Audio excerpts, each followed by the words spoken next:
Welcome back to the Loganites. Loganites. My name... What?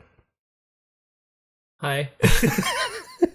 I'm sorry. Hi. I was jumping ahead of myself. Oh, okay. Why would I assume that people know your name at this point? Just start. What? I don't know. Whoa! This guy's actually pretty good. What? An actually good person? Yeah, I guess this is a boss fight. By the way, I am Healthy Malcolm. I'm just Carl. Were you gonna say something then? Yeah, I was gonna ask you to tell me a story. Oh. You want to know something? Are you yawning? Am I boring you? I did yawn a minute. Have you been getting enough sleep? No. You're never cool. Are you taking care of yourself? No. I'm not. Why not? Because I like playing. Wait, no. Tell me in the form of a story. Oh, okay. So, recently, like, do you want like storybook story or like real truthful? Just tell me a story, gosh part dang of my it. life story. Not your life story. Okay. So, once upon a time, not so long ago, a man named Malcolm, with a last name that rhymes with Schmeldmacher, discovered that the best time for playing games was when people are asleep, because then you're not using up time that you could be with them. So I already don't like where this is going, but oh well.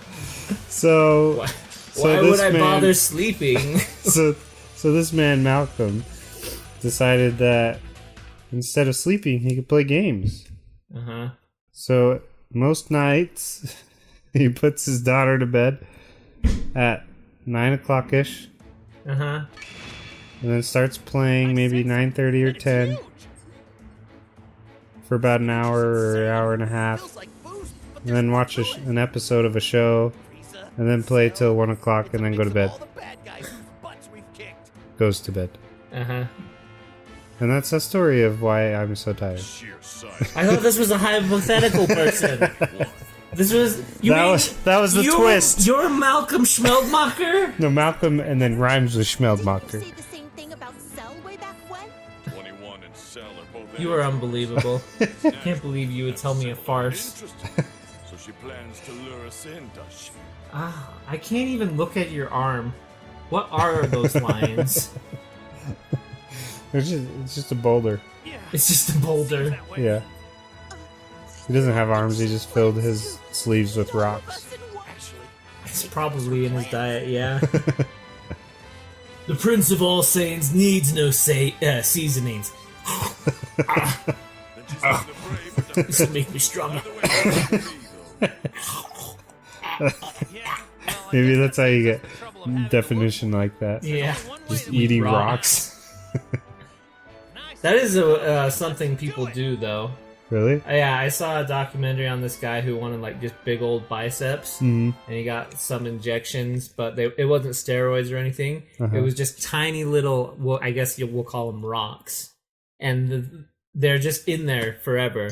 And so his muscles there are constantly being torn apart and being repaired. Oh. And it's actually really bad for him, but his arms are huge.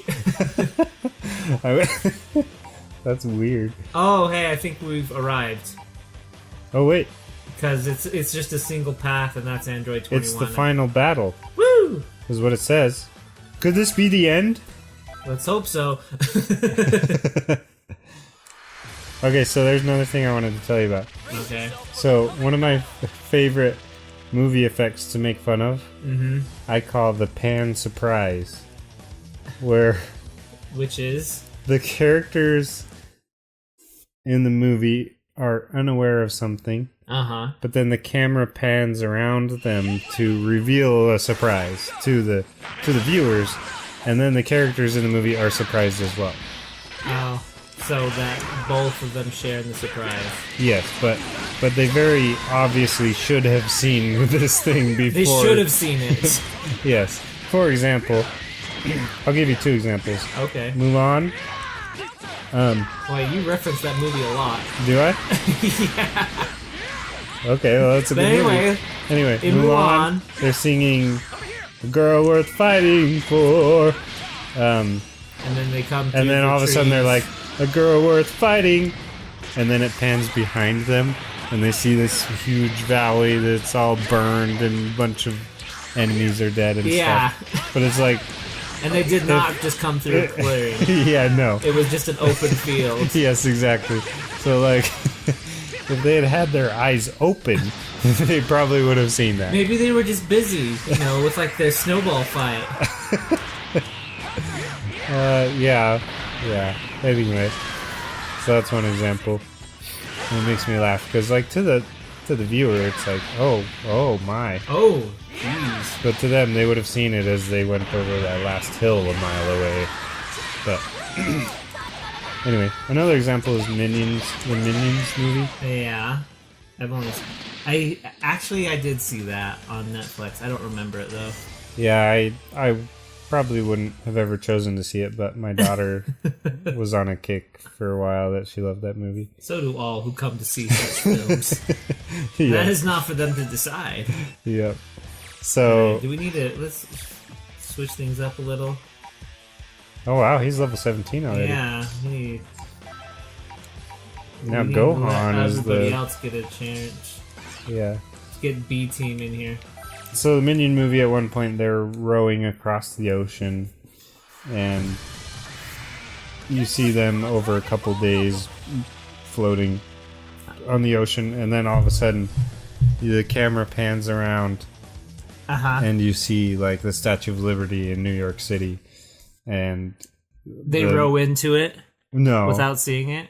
Well, they're just all of a sudden like, oh, there it is. And so it's like, well, you would have seen that from a very far ways off.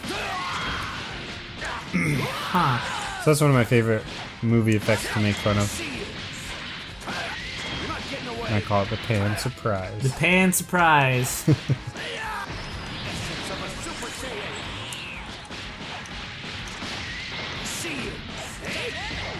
See you. Are these guys actually good? Yeah, they kind of are. The final battles are actually good. Yeah.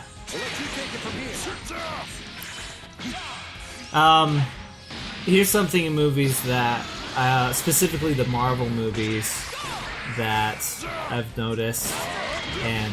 No spoilers for Infinity War. Cool. I'm seeing it on Saturday. Yeah, I know how to not spoil something. Thanks, Malcolm. Good.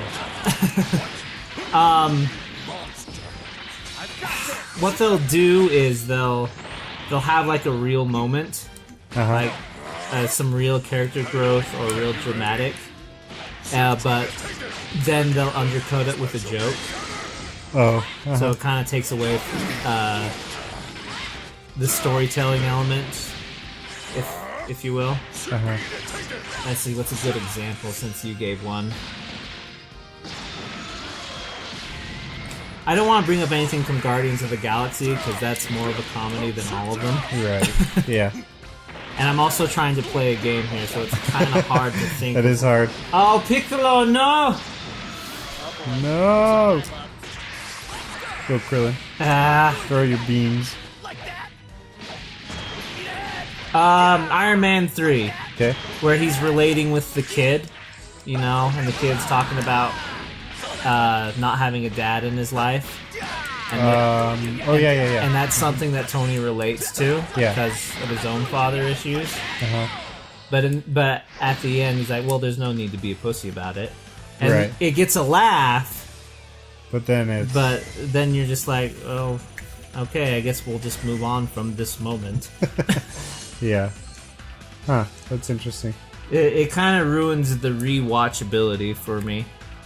That makes sense. Because then you just know that section's a joke anyway, or whatever. Yeah. The whole build-up is not for any development.